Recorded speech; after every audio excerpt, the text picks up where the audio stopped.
Hello and welcome to the TSFP YouTube channel. I'm Alex Kirkland, this is Sid Lowe.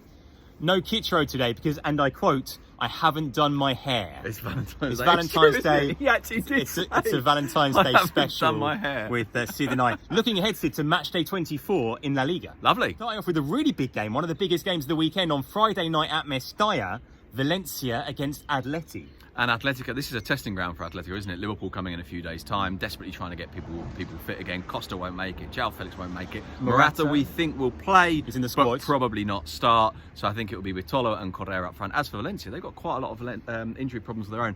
And the beginning, I think, correct me if you think I'm wrong here, of the sense that the wheels are coming off a little bit.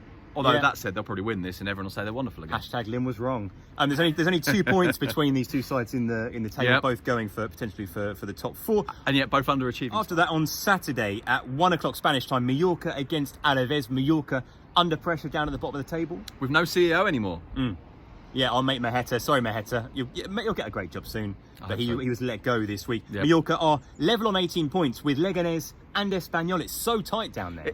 It does feel, doesn't it, though, like Mallorca are probably the most likely to go down of the 4. It feels like there's 4 teams fighting to avoid 3 places, although maybe someone will drop from further up the table. And right now, Mallorca look like the weakest, and that the others are all improving. As for Alaves, I hadn't realised this. I looked at a league table for 2020 the other day. In other words, what is it, 4 games or 5 games that we played this year? And I think they're up in 6th. Yeah. And then 4 o'clock, Camp Nou, Barca against Getafe. Setien against Bordelas. It doesn't get much more of a clash of styles, of identities, of philosophies. I think there's a phrase, which is a boxing one, that the Spanish use, which is, what is it? Fino estilista against, is it duro fajador? In other words, it's a boxing fight, and one's the float like a butterfly, and the other guy is not so much a sting like a bee as a lump you like a hippo. In the face really hard. So that is Jose Bordelas. Again, don't tell him. No, absolutely. Pepe, in fact, you're not supposed to call him Pepe, he doesn't like that. No. Jose, I didn't say that, Al did. It was Al. But it should be a good game. And Getafe, look, we like Getafe, great team, genuinely good to watch. Yes, very, very we good. We love square-jawed, rugged man mountain Jorge Molina. Yes, and many others. And they are, and Barcelona know this, by the way, and I think it's worth pointing this out because the style clashes that sometimes, and the commitment that Setien has to a style has sometimes led people to believe that there's a kind of a superiority complex here, that there's a kind of an arrogance about it. Is there a little bit of that? Yes, there is. There might be a touch of that, but it's a genuine commitment to this style. It's not playing to the gallery. Oh, no. And they look and watch Getafe, and they are hugely impressed with what Getafe. I think we all are. After that, at 6:30, it's Villarreal against Levante. You know what? There'll be goals in this, won't there? Yes. Oh no, I've done it now. It's going to be 0-0. Sorry. It looks like it should be a fun. It should be a fun game. It should be a lot of fun. This, But Santi's playing. Yes. Yeah. Big hearts. Big Valentine's Day love. You know what? You know people do on YouTube videos, and you're good at this kind of thing. Can we make little hearts kind of appear all over the screen like this? I haven't got time for that sort of thing. Come I'm on. a busy man, Sid. If you go down, if you can edit our video for us and put some little hearts on and stuff, maybe a little picture of Santi. 9 o'clock on Saturday, Granada against Real Valladolid. Granada have got the distraction, of course, of cup football. Yeah, I think they'll rest a lot of players, except for Roberto Soldado, who got, of course, a yellow card, so he'll be suspended. So he'll play, which means lots of boom. What did I say the other day on our Twitter account? He is the player who most likes to put it about a bit. Yeah. Well, the other day he was playing against Aduriz, and these are 2 players who really like to wind it up. And they're massive mates from when they were at Valencia together. So that was 12 o'clock on Sunday. We've got Sevilla against Espanyol. Big game for both teams at opposite ends of the table. I saw a headline the other day: Sevilla in crisis. And actually, if you look at what's happened since the turn of the year, I think it's only 1 win in 6 games, including a Copa del Rey knockout.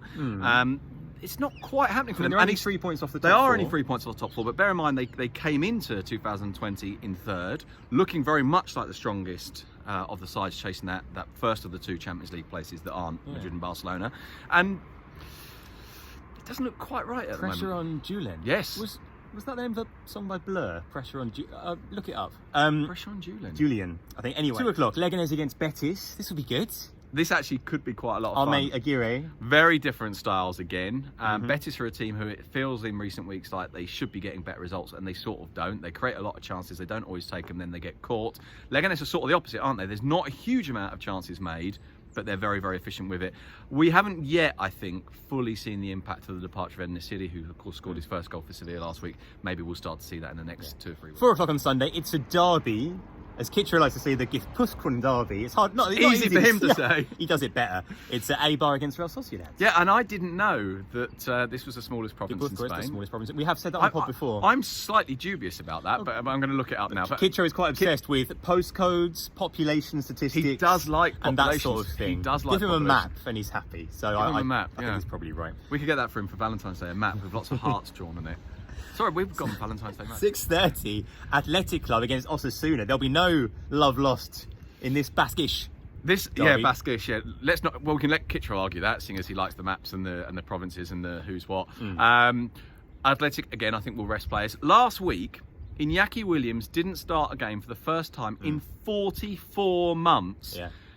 I was going to say, no, they won't rest players for the Copa del Rey. I'm talking total It's nonsense in 3 because weeks' the time. second leg is in 3 weeks' Forget time. it. Forget Boom, Iñaki, you're in. And Osasuna did actually pretty well, I thought, against Real Madrid for the first sort of half hour last week, and then ended up getting beaten 4-1. But that wasn't fair, really, a reflection of the game. Without Chimi Avila, obviously, they lose a lot up front. And actually, last week, you would argue, wouldn't you, that they play without a real centre forward as such? I mean, Ruben Garcia has kind of played off the front. They played Arnaiz last week. Who's not a forward. Yeah, they could find themselves struggling a little. The last game on Sunday, I'll be there. You'll be there at the Bernabeu for Real Madrid against Celta. Yes. Celta. Well, they got a win last week, which was huge, Yes. and it did feel like they got a win that kind of fits the way that Oscar wants to play. That the players had started to kind of express a little bit his ideas. That there was a willingness to play, that keep the ball short, to keep it under control, that actually play Aspas slightly to the right, which was a little bit unusual.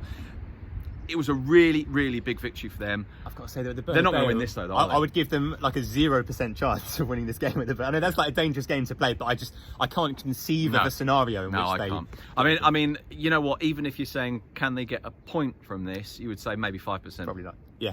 Anyway, just wait for Celta's remarkable victory at the Bernabeu on Sunday. Having said that, I would really, you know what? I'd really love Celta to win at the Bernabeu.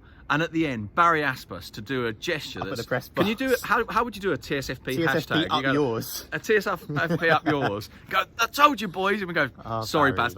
That's all from us. Sid's going to keep making heart gestures. Listen to the podcast on Monday.